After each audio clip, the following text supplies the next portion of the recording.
In today's video, I'm going to teach you how to add animations to objects in Google Slides. Whether you're giving a presentation for work, school, or a community event, adding animations can significantly enhance how your message is delivered. Let's dive right into the steps and get started on making your slideshows more dynamic and engaging. First, you need to open the presentation in Google Slides that you'd like to edit. If you're already in Google Slides, great. If not, head over to Google Slides through your browser and select your desired presentation from your drive. Once your presentation is up on the screen, the next step is to select the object you want to animate. This could be a text box, an image, a shape, or any other object you've inserted into your slides. Now that you have your object selected, navigate to the top menu. Here, you'll click on Insert.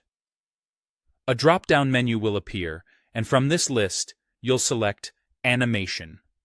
Alternatively, if you prefer a more direct approach, you can simply right-click on the selected object and choose Animate from the context menu.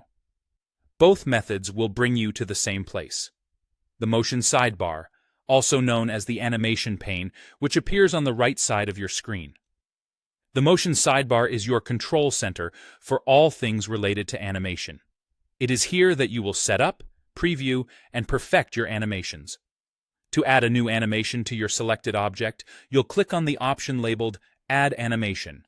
With this done, you're now ready to choose your animation effect.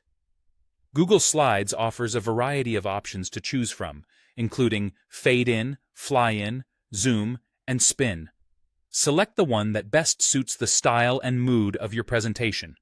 Remember, the right animation can make your content more digestible and engaging for your audience, so choose thoughtfully. Next up, you'll set the start condition of your animation. You have 3 options available: on click, with previous, and after previous. On click means the animation will begin when you click, which offers you more control during the presentation.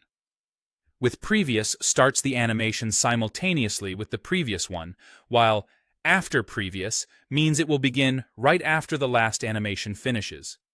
Choose the one that best fits the flow of your presentation. Once the start condition is set, you'll want to adjust the duration or speed of the animation.